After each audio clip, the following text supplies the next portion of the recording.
Hi, everyone. I'm Becca, and this is How I Got Hired. How I Got Hired is a series of interviews where product managers share how they landed great product roles, from PMs who made a career pivot into tech to those with more formal training. How I Got Hired captures the various ways to open doors into the world of product. We'll be talking about each guest's recipe for success, what motivated them to get into product, how they prepared for the interview, and what they did to set themselves apart.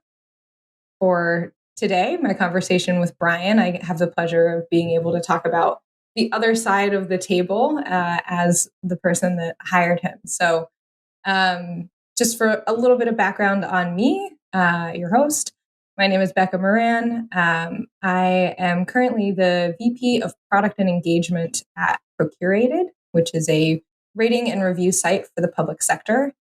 I'll probably get into that a little bit more in a minute, but my guest today is Bryan Postelnek, who I had the pleasure of working with over the last few years at Procurated.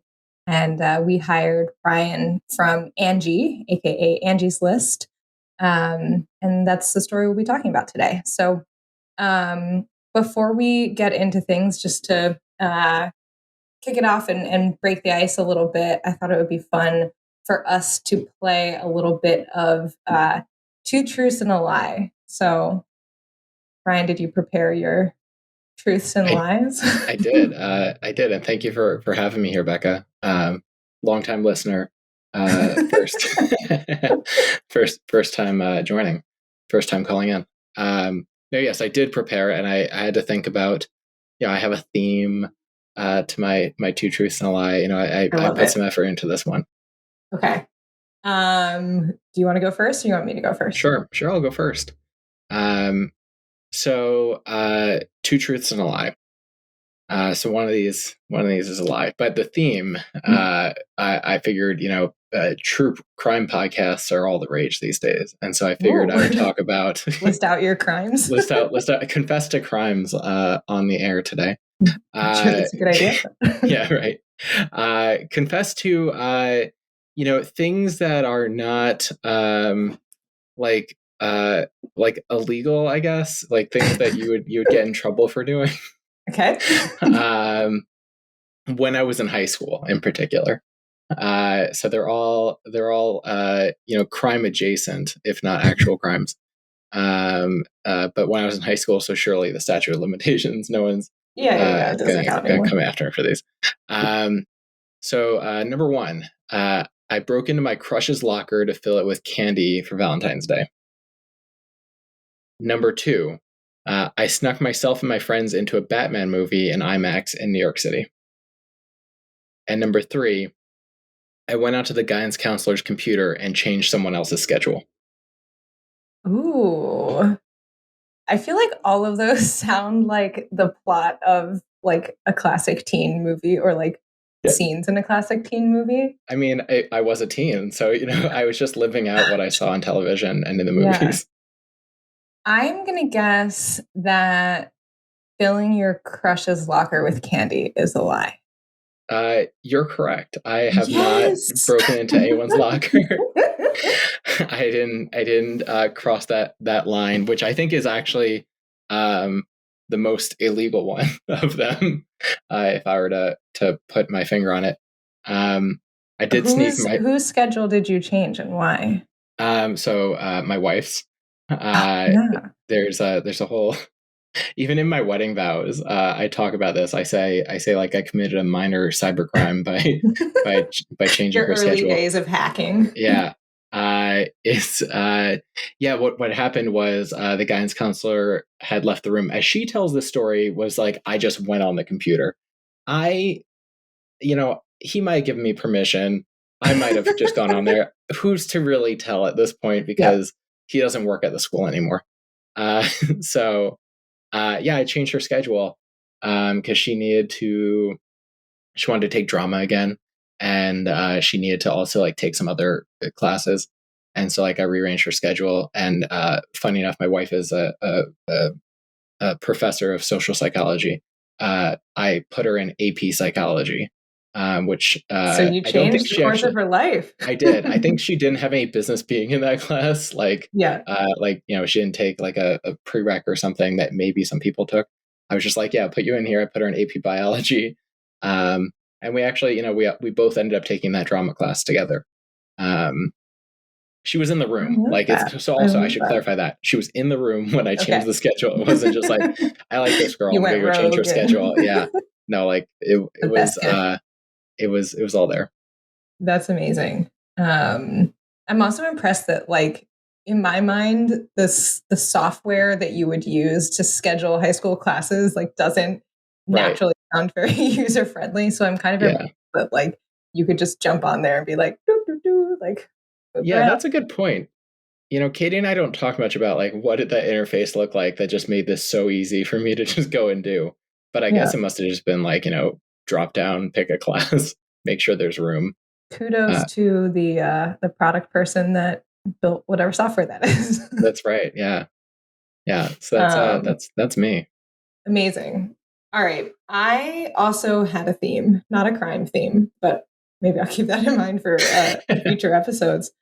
Okay, so mine is all kind of medical issue related. I don't know, without getting too personal. I mean, that's also a popular theme, like, medical mysteries. My strange ailment. Yeah.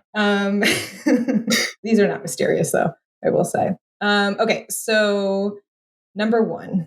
In high school, I was sleepwalking and fell from a loft and broke my collarbone.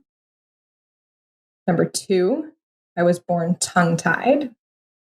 Or number three, I recently ended up in the ER after a failed attempt at being the top of a cheerleading pyramid. I'm not. You didn't ask me any clarifying questions, but like I'm like, how recent was this? that you tried that? I'm going to say that you were not born with a tongue tie. Ooh, that would be wrong. Was it? Do you want a second guess? Do I want to be wrong twice? Yeah. I'm gonna guess the cheerleading one. Now you fell. Yeah. Yeah. So the cheerleading one was recently. It was Easter of this year. My cousins are to blame for their lack of strength and ability. My lack of balance and grace and sobriety probably was a factor. But no, that's a real story. I have the ER bill to prove it. Oh, I'm sure. I was also born tongue-tied, and I could talk totally fine, but like weirdly in middle school, I decided that I absolutely must have the surgery to like correct it. Yeah. I'm like, I thought maybe I would hear it or something when you talked, that like some evidence. Well, and that was the thing. Like as a kid, my parents were like, "Well, we'll see if she can talk right or not," and fine without it, and then I was fine, and then I was like, "No, I can't be different. I need to. I need to correct this." Yeah. Anyway, but no, I did not sleepwalk and fall and break my collarbone. I have actually, even despite the cheerleading incident, never broken a bone. Knock on wood. Wow. But that is a real story. My friend in high school did do that. So wow. I think you really played on what I knew about you, and what I didn't know, because I didn't know that you never broke a bone. But I did know like sleeping was a medical concern for you. Yeah, so. Thought of that. So that's good. I played you. Well done. Well, I would have tried to think of a good segue into our hiring story, but who really, the audience decides if it's a good segue. It's not up to us. So thank you, and you're the segue king. So I wouldn't want to insult you by with good segues. Yeah, right. Yeah. But we can get into a little bit of the story of how we met and your unique journey into the product role at Procurated and all that. So I guess maybe as a good place to start for our listeners would be if you could talk a little bit about kind of rewinding 2.5, almost 3 years ago, kind of where were you? What was going on in your life at the time in terms of your, you can go broad, but maybe specifically in terms of your role at Angie and kind of what, paint us the scene leading up to your interview at Procurated. Cool.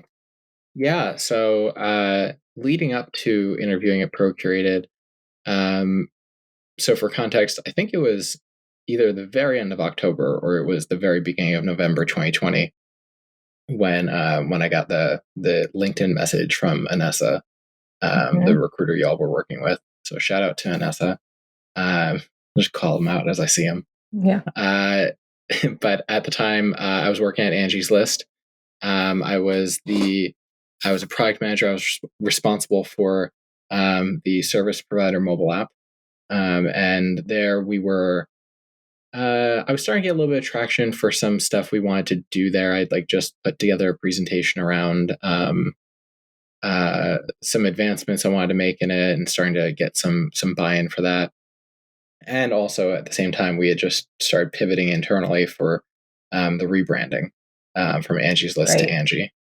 What was the status of the Home Advisor merge or acquisition? Oh yeah, the Home Advisor merger started a month after I joined in 2017.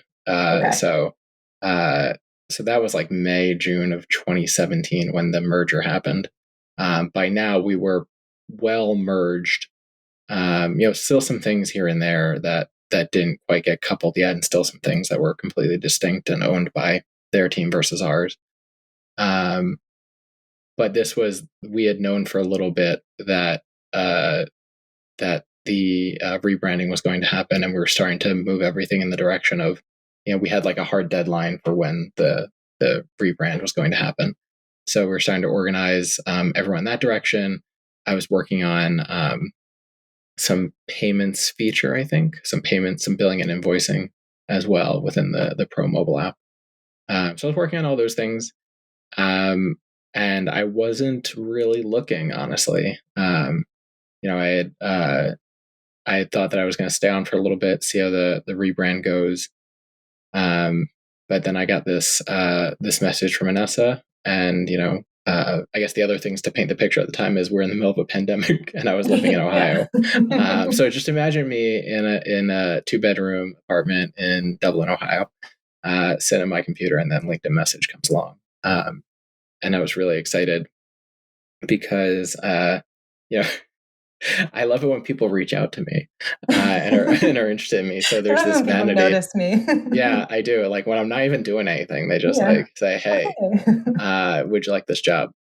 But that and I remember distinctly, Anessa in the message described, some of the impact and the mission of Procurated, and I was like, "Oh, this sounds interesting." I don't really know what I'm getting myself into, but I'll take a crack at it and see where it goes. Yeah. Well, I'll give a little bit of the perspective kind of from the other side of things to share with folks kind of where we were at that point. So when I joined Procurated, employee number one, I was doing a little bit of everything, as tends to happen at that stage. And for a while was kind of the person doing all of the day-to-day product work. And at this point, we had kind of grown to a size where it just was not feasible for me to be doing all of that in addition to other things. And our engineering team had grown. I think we hired a few engineers started the same time as you. So we had a team of maybe 5 folks. Yeah, it was 5 when I joined. So, I can't keep up. I couldn't keep up with 5 engineers. So we were really thinking about, in an ideal world, finding somebody that had worked for a ratings and review platform, even though, we're focused on the public sector, very different than, the space that Angie's List is focused on, but tons and tons of parallels. And we can talk about this more in a bit, but I think that's certainly one of the reasons that you were able to hit the ground running. So yeah, I think when Anessa found you, it was like, this is a great profile of someone with a really relevant experience. So I also want to just rewind maybe one step further. I think where you were in terms of Angie's List is relevant. But I also think you have kind of a cool path in terms of like what you studied and some of your like initial startup work that you did. So do you want to talk about that for a minute too? Yeah.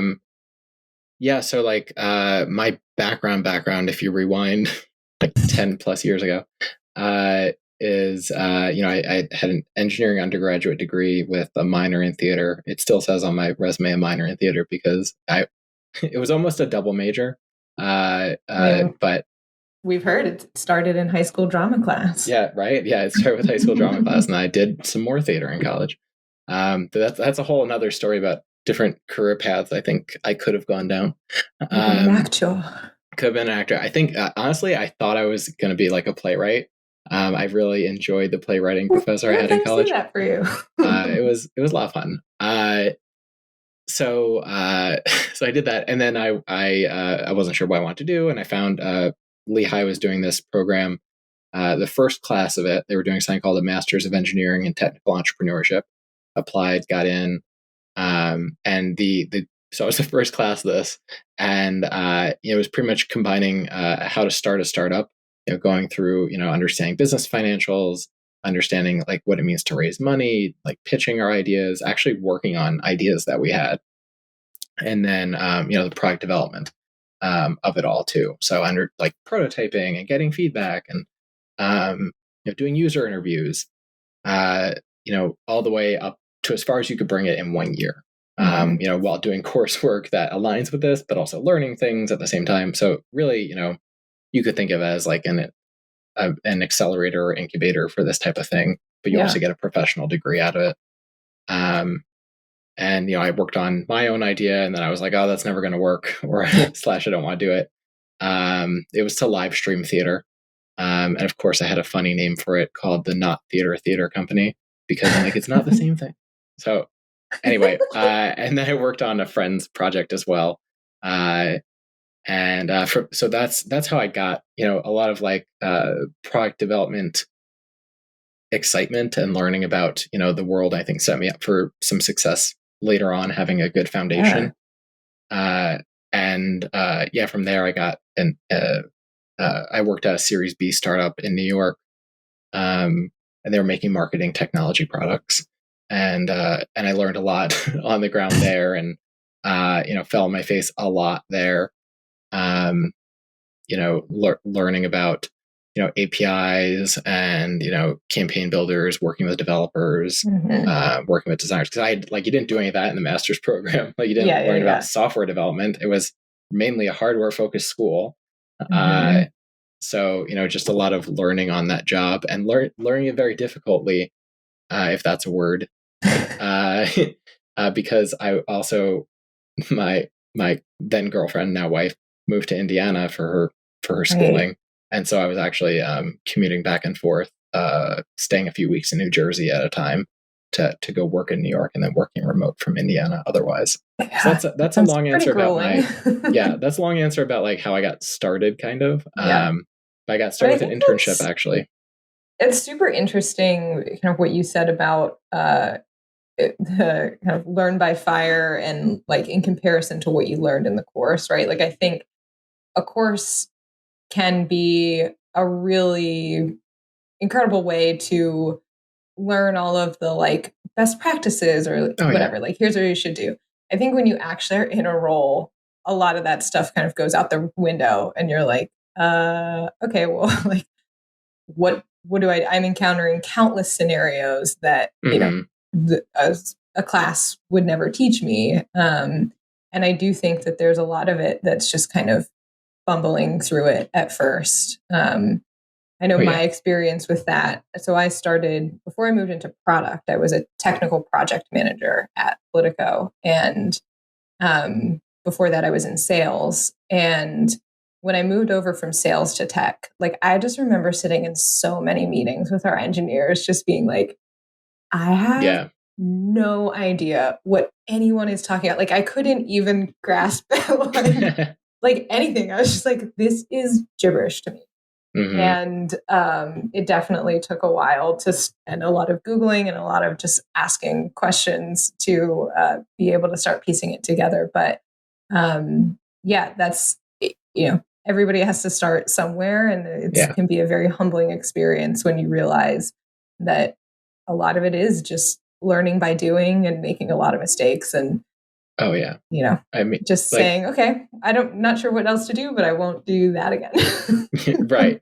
And like, I feel like, I have that background in the degree, and then, you read like Kagan's books, to try to like understand, like, here's how it should work. And it's like, well, okay, still again, all these things are like best practices, right. The reality of the world is tugging you towards, chaos, or the least amount of friction to get something done. Yes. Or power dynamics within an organization. Totally. But it's good to know those things. Like it's good to know, like, here's a version of the world that's idealistic, maybe possible under the right circumstances. Right. And if you agree with it, just start tugging yourself and the processes towards that, as much as you can, and then adjusting, of course, for your various cultures. But it's good to know, because then you can, once you know, like, kind of like best practices, you can then be creative on top of it about what works for you. I'll say that's definitely something that appealed to me about joining a very early stage startup. Like I said, employee number one, I was like, ooh, this is cool. Like I can create this product culture. So that was very interesting to me, where you're not kind of coming into something that's already established and lamenting the, like, oh, it should be done this way, not that way, whatever. Right. And of course, like, you realize that, even with a clean slate, it's very hard to kind of model things after the best practice for lots of different reasons. But that was definitely something that appealed to me. But anyway, let's see. Back to our story. So we've got some good context on where you were, what was going on in your head. Let's talk a little bit about what you remember about kind of the interview process and preparing for it. If you can share just some thoughts on, like, what are some of the things that you remember doing in preparation for the interviews that we did with you? What are some things that kind of stand out to you as maybe things that helped you in that process? Yeah. In terms of like preparation, I'll admit I probably didn't do very much, because I'm like that, I guess. Where, like, like for the first one, I'm just going to go hear what we're going to talk about, feel it out, see what's going on. I don't even remember who the first person I talked to was. I might have done a phone screening with Anessa. And then I talked to you, probably, because that would seem like a logical order of events. Yep. And got progressively more excited. I think I talked to you. I distinctly remember, like, I feel like I distinctly remember, as I went on the interview process, I dressed nicer and nicer. I was just like wearing, like, like a sweatshirt for like the first one, and then the next one's like a it's hard t-shirt, to know, right? Like sometimes the startup vibe is super casual. Right. Sometimes it's not. I think I just wanted the job more and more as I like started talking to y'all. I was like, I really like these folks. You come in like the final interview with like a tuxedo on. Like, that's right. I really, really want this. Please. But yeah, no, I remember, I had a great conversation with you. I think then I talked to George and Jacqueline. as my next round. Our UX designer and one of our engineers. Yes. And then I did the final round. Because that was the first time I met Jess. And so I did the final round with you. David was there. Jess was there. And then in my notes, it says Jenna's here too. That's possible. Which it's possible. Like I have notes about it. And what it says next to Jess's name is operations ? Like, I'm like, I don't even know who's in the audience. Yeah. But for that, so like I didn't prepare much for the first few interviews. I talked about my story. For the final round, I had a presentation to do. And that was a presentation around, I want to say, like virality and like how to make the product more viral. Yep. And that one I had to prepare for, of course. Yes, but that's when we were really focused on the love as a product kind of like theme, which was this idea that I guess it was like thinking about really how do we kind of make our product go viral? How do we make people love it so much that they can't help but tell other people or whatever? I'm kind of laughing as I say this because I'm full disclosure, I'm not sure we figured that out, but that's probably in some shape or form the goal of any product team. But but I guess maybe to give us a little bit more credit, like it is a very important potential strategy as like a growth mechanism, especially in like marketplace businesses.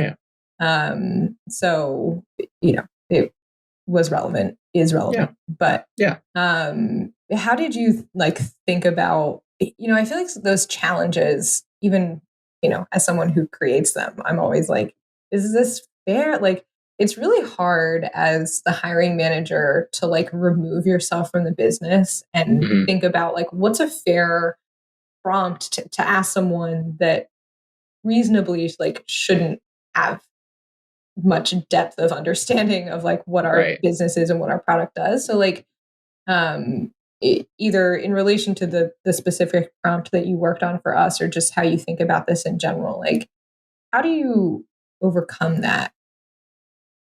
Yeah, I think that it's tough. I think that I don't recall the prompt being particularly like difficult to grasp what was going on at Procurated, like, or at least what you wanted from me, right? Like there's assumptions I'm going to make. I have this whole like brain dump document that I'm looking at that I dug up because I'm like, I wonder what I used to think or how I did prepare for this. And like I did brain dump and I built a presentation on top of it. But I think that it's a balance because you don't want to like put, a lot of, you want it to be easy enough for the person who's interviewing in order to grasp whatever's going on. I also struggle a little bit with, there's talk about, like the prompts being a form of like free consulting on the behalf of the interviewees. Yeah. And so I think, if I were to take another crack at like, I did one for the designer we hired, and it was similar, like, thinking about, what is going to be meaningful that has good context about our business so they can get excited about what we're working on. Like there's that like balance because you want them to like kind of start to understand, here's the business.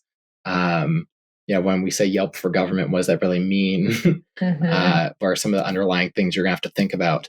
But you also don't want to, them to feel like, oh, I'm just giving them my ideas for free. They may or may not hire me. So I think it's just about like being really thoughtful about it. And I think there's ways that you can look at other companies and just leverage their company as like what you would do here. Like if it were, it could have been a prompt around like Yelp and how to make Yelp's viral coefficient higher or something. So that you can, an analogous business, but a totally different set of circumstances. I like that kind of translating it to something you do know, which I think is a really great way to then be able to demonstrate like how you think about something, right? Because I think that's the thing in a lot of these situations and interviews. People say that about like kind of case study type question, how many windows are there in buildings in Manhattan or whatever, right? Like it's not really about getting the right answer. It's just showing like, okay, are you thoughtful and logical in the way that you work through the question, and how does that provide some insight into how you think? So I think, to your point, if you can find something analogous to the business and then relate to it that way, that's a really good strategy. Yeah. That's awesome.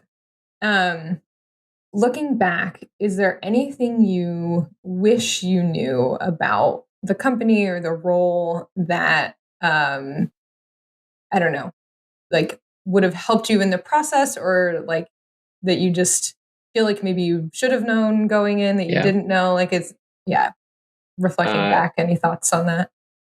I will say, don't be like me and not research the company before you go interview for we still got the job, so I still got the job. Yeah, there's I loved working at Procurated, so don't there's the pro con here. I'm not saying research it because I got into something terrible and you will too. Ran the other way. No, I lucked out. All things there, I was very fortunate and lucky to work with you all and have a lot of fun doing it and build some cool stuff. But I would say I'm in the interviewing process now, and I'm doing my research on these companies as I start to hear back from them and start to get farther in. It takes time, of course, which takes time and effort, and you kind of just want to go through the interviewing process. What are some tips on that research? I remember when I first graduated from college and was interviewing and trying to get a job, at that age, you just don't know anything. I remember going through company websites and trying to memorize I don't know who was on their board of directors and just all of this stuff, because I'm I don't know what they're going to ask me. I don't know what they care about. What are some things that you really try to focus in on when you're researching a company that actually are helpful and important in the interview process? Yeah, I think what's when I'm researching the company, not talking with them, because there's so many things you pick up on when you talk to them. Yeah. I'm looking at Glassdoor, Comparably, Blind, teamblind.com, seeing what's written on the internet about them, looking at a lot of places have great careers pages now that tell you about their culture. And then to understand what they're building, going on the website, if there's a free version of their tool to download or get into, that's always good. Huge. What I found when there's nothing, when it's I don't really understand what this is, but I'm excited about their mission and what it sounds like.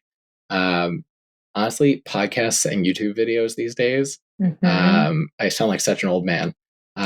Look at these fancy ways of finding out information, the YouTube and the podcast. Have you heard of YouTube, this new site? SoundCloud hosts audio files. So I was doing research on a Series A startup, and I'm I don't know. I kind of get what's going on here, but I really like to prep for the recruiter interview. And so I listened to an hour-long podcast with the founders that they were on. They were guest participants on a podcast talking about their company and what they did. And I was okay, I get it now. I understand how you make money. I understand what you're doing. It really helps to put it in context. So anything where you can find high-level employees from those companies on some type of media, I think really helps you hear it out loud and how they describe it in order to contextualize it. I think that's a great point. I have honestly been shocked, not just for product role. I mean, I think to me, it's table stakes for a product role, use the product,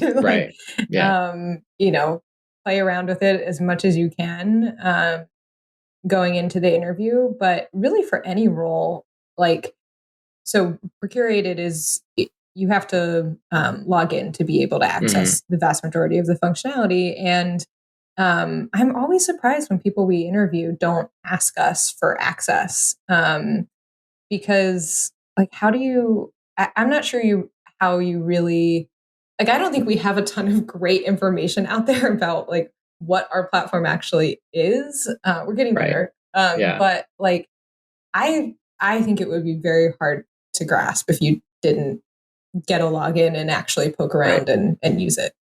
I mean, I didn't have a login. And like part of, you asked me like, what did I know or like about the company? I remember trying to explain to my I was at Angie's List telling my manager where I was going. I'm like, it's like this thing for this thing. I'm like, I like kind of understand what I'm going to go work on. Yeah. Again, super fortunate what I lucked into, but I just remember being like very excited about it, felt very good about it, was doing it on almost like faith alone. Yeah. But yeah, Becca, I didn't know that much about what I was getting into. Like you've heard it now. I don't know that I've told you that before, that I started and I was like, what is this thing? It's a Yelp for government, if I even remembered that's what we had talked about. Yeah. But yes, I agree. Like, I think that now you could, like, with the public profiles and everything, like, you'd have a much better sense of what's going on. There's enough out there. You have the podcast series too. I don't know that, on Decisions That Matter, there's too much talk about exactly what Procurated does or what it is. But yeah, there's like, fundraising articles and stuff. There's enough that you can, like, I think today you'd be able to piece enough together from a few, especially if you look up David. Like, David's out there talking about Procurated all the time.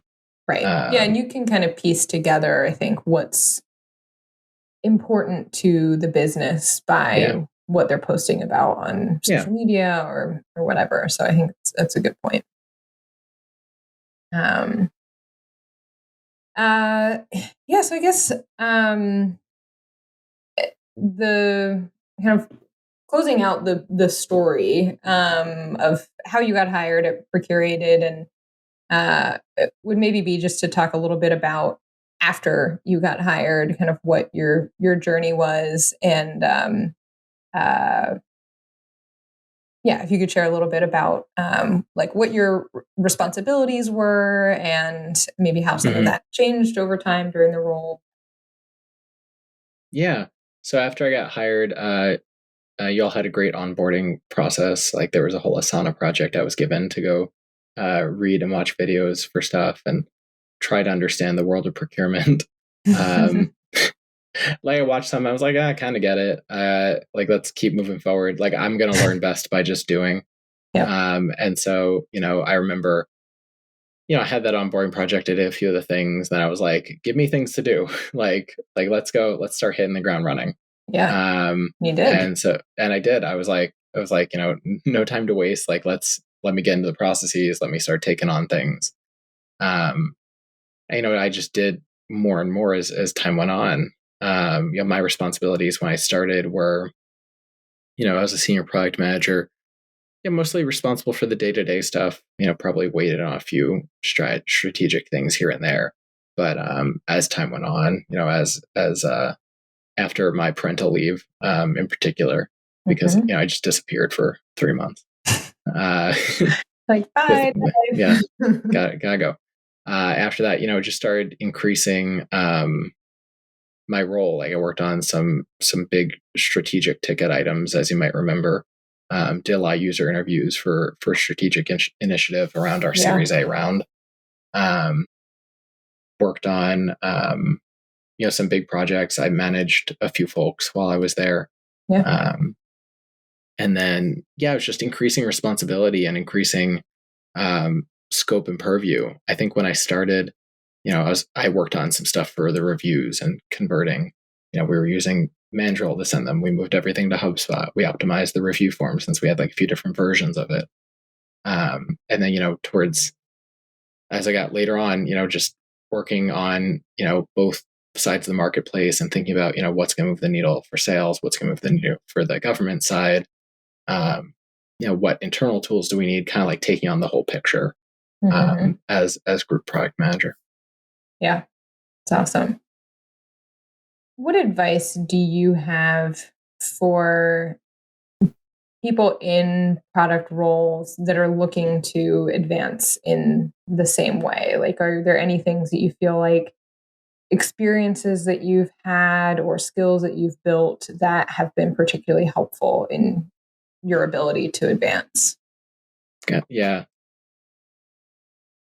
I think that for advancing, I think in general, like an attitude towards like being like, let me help you with that thing. Like really being someone who, you see someone who needs help or someone who's working on something, and just putting yourself out there to say, hey, can I help with that? Can I plug in? And that really helps you grow and learn about more parts of the business or other areas of the product. Takes things off of people's plates, and that builds goodwill with folks. So it's a little bit relationship building as well, and that helps your career, right? Like you've learned more, you've helped out with things, you've got a good reputation within the company for being someone who is helpful and knows their product stuff, and you know a lot more and are willing and are good at it, right? Like you actually follow through on everything you volunteer for, right? So I do think that go-getter attitude can really help you in your career, and not just being like, it's not my problem, or just staying in your lane and not willing to contribute or help with anyone else's stuff. Yeah. I think as far as skills, it really depends on the type of company you're going to work for. I'm a pretty good generalist, so I've picked up lots of things over time, whether it be user interviewing or data analysis, or how to just keep the pipeline good for engineering. I feel like I learn a lot by doing, and so just go by doing, repping the muscles, figuring out where you could improve, getting feedback from folks about where you can improve. And then you learn about where your weaker spots are, and do you want to invest more in there and become stronger at those things, or not? And then tailor your career accordingly to go work for companies that value more people who can pull all their own SQL and don't really need a data analyst. Like there's companies that are looking for PMs like that. Or I worked at Procurated. We didn't have any UX researchers, so it was on you to go do it, and I love doing that. And so I got to build more skills doing that. I brought in skills I had. So you kind of follow, listen to yourself, listen to what's going on around you, what's going on in the market, and kind of like follow the rabbit. Yeah, I agree. And I think that, product roles are such interdisciplinary roles that, like you said, they're this idea of staying in your swim lane. Like, I'm not sure product has a swim lane. Like, you kind of got the whole pool, So, I think anywhere where you see a way that you can be helping the business achieve its goals, like, to me, I'm always like, yeah, that's in scope for my role. I think that's a mentality that I know has benefited me throughout my career. And I think product roles lend themselves really well to that, because you do naturally just have exposure to lots of different parts of the business and lots of different functions. And then to your point, because product roles can be so different organization to organization, if you dabble a little bit and explore and realize you like one element of what you've been doing more than other things, then yeah, there's a role out there where that thing that you like is a big part of the role. So I feel very fortunate to have kind of landed in a career in product, because I do think it just gives you so much optionality. And it's fun for people who are, curious and like to keep learning and explore new things. It's a really fun and interesting career path for sure. Well, I think we're kind of transitioning to wrapping up our time here. Is there any other topic that we didn't touch on, or anything you want to double back to elaborate on a little bit more before we move into our little wrap up rapid fire questions? I will say, I think that I don't think it was emphasized as much in talking about getting hired, because it really didn't, not that it didn't matter for Procurated, but I didn't need to leverage it for Procurated. for my first job, for Angie's List, for this next job, I really believe in the power of asking for help and for leveraging your network. Yeah. I think it's a huge part of getting hired, especially in this market. It's very helpful in your career just to ask for help, and it doesn't make you look weak to ask for help. Asking for help in the right way, shows that you're willing to learn and that you're willing to be vulnerable and you're looking to get better. So I would emphasize the importance of doing all that. And in context of getting hired, for my first job, the one based in New York, I had applied for a business development representative position. And I was like, oh, it sounds, yeah. I sound like such a dummy on this podcast where I'm like, I didn't know what I was going to do at Procurated. I didn't know what my first job was going to be either. I was like, I did have to make cold calls, and I was like, oh, I didn't understand that from the interview process. Yeah, I applied for this job, and I was like, oh, it sounds like you get to work with a bunch of different companies. How cool is that? And I talked with the recruiter, and he's like, by the time I had gotten there, I applied in March, I heard back in June from the recruiter, and he was like, why are you applying for a sales role? You have this engineering degree. I'm like, well, yeah, now I'd like to get into product. And he's like, we have an intern who isn't quite working out. Let's see if I can get you in for the role. Maybe they'll host 2 interns here. And I followed up with him. I asked for help. After I got in the internship, I asked for his help on how to become a full-time employee. I really leveraged the power of someone willing to help me in my early career. Yeah. And then at getting a job at Angie's List, similarly, I'd applied, didn't hear anything back. I LinkedIn messaged or maybe even emailed the VP of HR. I was like, hey, look, I think I'd be a good fit for this role. And then they're like, yeah, you would be. I got set with a call for a recruiter, and then the rest is history. Yeah. I think there really is power to the hustle, the asking for help, the leveraging your network, in getting your job, but also in working in product. I think that's a really great point, and something that from seeing that as a hiring manager, automatically you get points for showing hustle and initiative to get an interview. I think that just I don't know. There's part of it that is just kind of common sense that as the person hiring, you're like, oh, I'm flattered that you're so interested and you're pursuing this. That means a lot. And I think you're really smart about the way that you leverage your network. And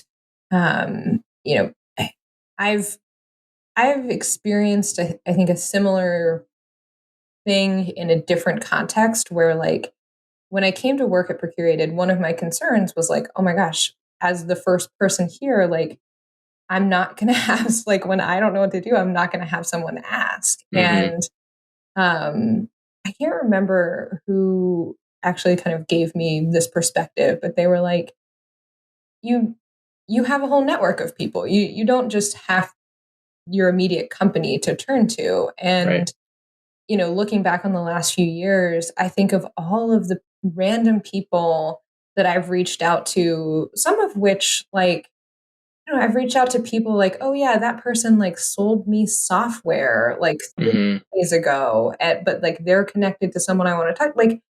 All you have to do is ask. And I am consistently surprised by how generous people are with their time. And, part of it is earning that, right? I'm not running around being a jerk to people and then you help me, right?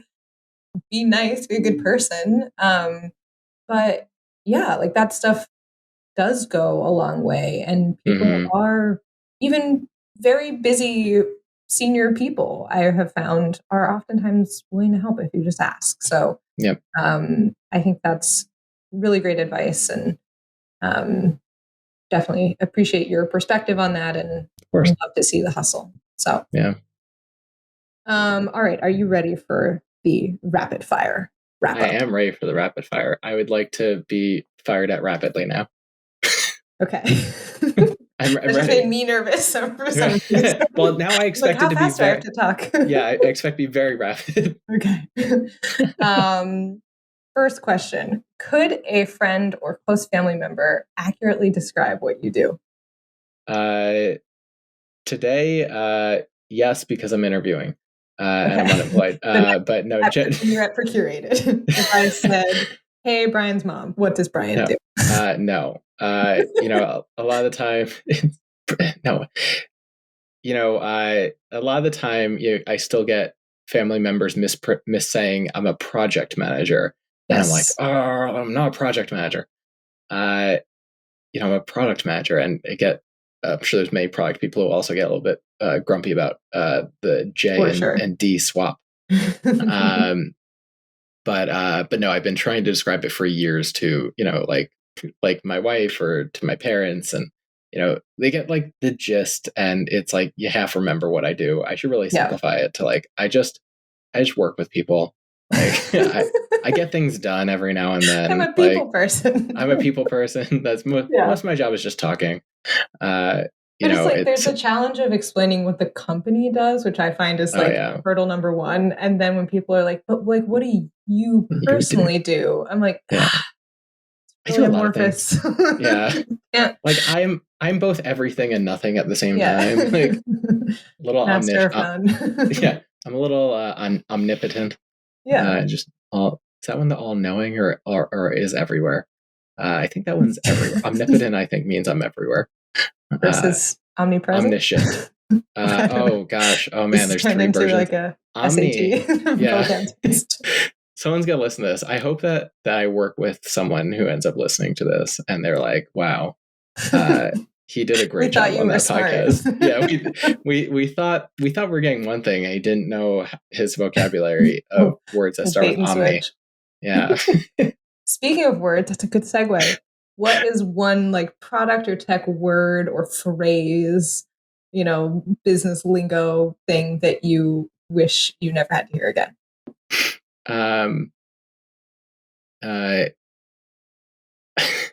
It has probably something to do with like, can I get an estimate on that? Or like, can we do it faster? When will it be done?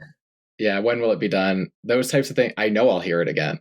But it can be a little bit nails on the chalkboard sometimes, depending on when you're being asked it. I'm sure I'm guilty of it too. Like, but I try to ask in probably other masked ways where it's like, what if we did this thing, or what if we did that thing? How does it affect that? I think maybe some of the bluntness of like just wanting an estimate is sometimes a little because when you realize how preposterous that question actually is, like oftentimes you get asked that when like the scope of what you're trying to accomplish is still completely undefined, and you're like, I don't know how long it'll take to build. I don't even know what we're talking about. Right. Like, I can give you something, but it's going to be wrong by some order of magnitude. Yeah.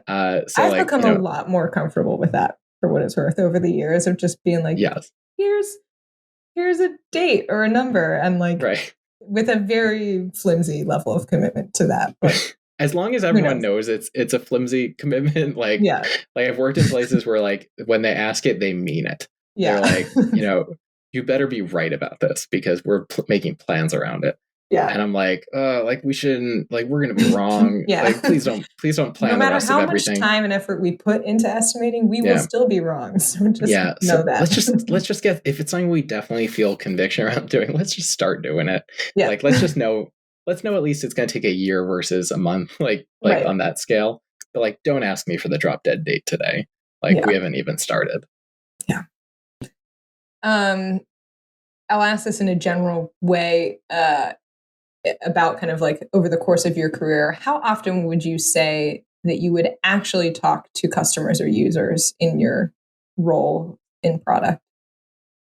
Yeah, I would say, on the order of monthly. I wish it was more often. You were always good about this, I thought. I think you pushed us as an organization to be more diligent about having these conversations. Yeah, it was like it came in spurts a lot of the time where like, I had a question. I was like, let me go talk to folks. I really wanted to set up more of a continuous process where like, I had people to talk to on a weekly basis. It's hard. It's a lot of work. It's yeah. Oh yeah. It's a lot of work. Between like finding the people you want to talk to, what do you want to talk to them about consistently, documenting, synthesizing, like, there's a reason that you have UX researchers, right. Do that work. So it's easier to like do like a campaign and be like, here's like the one thing I'm going to go learn about at a given time and bunch it up all together. But you can do a lot of them in good succession. I feel like I did like 30 within like a quarter or something at one point at Procurated. Yeah. It's about really focusing on it. So yeah, I think in an ideal state, it'd be like 1 to 2 times a week, I'd say. That'd be like super, super healthy. Like you're in touch with your customers, you have a good pulse on it. But I think like if I were to average it out, like, I probably once a month if you had to like spread it out. Yeah. What is a book or person who has been that's been most influential in your career? Yeah, I think I was looking to see if I have Marty's book around. I think it's in the ottoman over there. We reference Marty on a first name basis. Yeah. Yeah, I've seen him in enough videos. I've read his newsletter. I can call him Marty. I've emailed him I was gonna say, didn't you like reach out to him with a question at one point? I did. Yeah, I don't remember the question is anymore, but he writes you back. Like this just proves the point we were making earlier. Like there was a guy, I don't remember his name. I know his newsletter is ABC. Fred Wilson. Fred Wilson. I emailed he wrote about like a Kickstarter campaign once, and I emailed him about the headphones. He was saying we should like totally get on Kickstarter, and he wrote me back. I was like, people who write stuff like to write you back. Yeah. So I'm gonna say Marty Kagan. It's Kagan. Marty right? Kagan. Yeah, Marty Kagan. The Inspired. And then what was the second one? Empowered. Empowered. And then I think he also co-wrote the most recent one.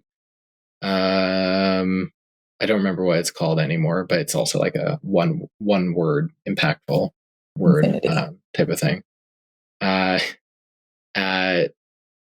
yeah, I would say that one was really impactful because that really opened up my eyes to, what product could be, what are some different ways to think about product. And it's in a nice, like, it's in one book. Yeah, it's very readable. Yeah, very readable. What's also interesting is like when you read a book like that. Like I read it at my first job and I was like, I don't get it. And then in like the middle of that job. And then you read it again. It was either at the end of my time there or at the beginning of Angie's List. And I'm like, okay, like this clicks in a different way now. So I'd say there's some power to revisiting some of these concepts in these books at different stages in your career and being like, oh, I know this pretty well, but I forgot about that thing. Or that's a really, like, he has great ways. I've referenced a few times how to know that people are like invested in your product or idea. And he has some great tips about like, if people are willing to give time, if people are willing to give money, if they're willing to give, like, use their social clout, to reference it. Like those are all like good signs. Those indicators. People will like what people are actually invested in what you're building. And so it's like, those are great things to like, go reference again in a book and like reinforce as learning. Yeah. Love that. Love Marty. All right. Last question for you. So you are on this career path in product, but when you were a kid, what was your dream job? What did you think you would be doing? Gosh, there's so many things I thought I'd be doing that like I've done so many different things in my life at this point. Like, but in terms of my career, I don't know that I ever like had like the only one I distinctly remember, probably because I was told I wouldn't be good at it. Because it gave you this nice little chip on your shoulder. Yeah, right. Like leading. So like, as a kid, so not a teenager, when I was like, okay, I'm gonna go be an engineer. As a kid, at some point, I wanted to be a rabbi. Oh, right. Yeah. Yes, I believe I've told this before. I Procurated, and the rabbi at the synagogue deterred me from it from some reason or another. which every now and then you still hear about spoken in my household. About like, oh, if that rabbi hadn't said that to you, maybe you'd be a rabbi. If you like, knowing what you know about yourself now, do you think you would be a good rabbi? I think I'd be a decent rabbi. I have no idea what makes a good rabbi. But... Right. Like, I think that, well, knowing what I know myself about now, you know, my religiosity really isn't there. Sure, that is probably a pretty core that's tenet. probably a pretty core tenet of it. But I feel like the interpersonal relationship angle of being a rabbi, like that's where, like, I think I might succeed. I'm sure there's some stuff I could do on the margins to you know how to talk to people better or listen in better ways. There's a good book on that.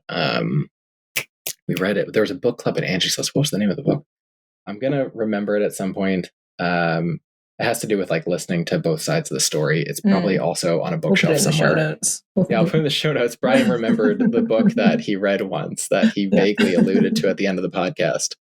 About talking to people. About talking to people. But it's a great book. You just learn about like listening to both sides.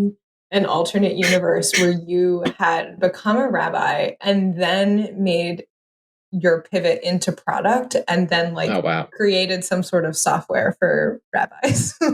I'm sure they could use it. I don't know what that software would do, but honestly, software for rabbis would either be I think they know enough about like the like the Torah and everything, so they probably don't need that, but they might need like a CRM for like managing, you know, relationships with different folks in their communities. Yeah.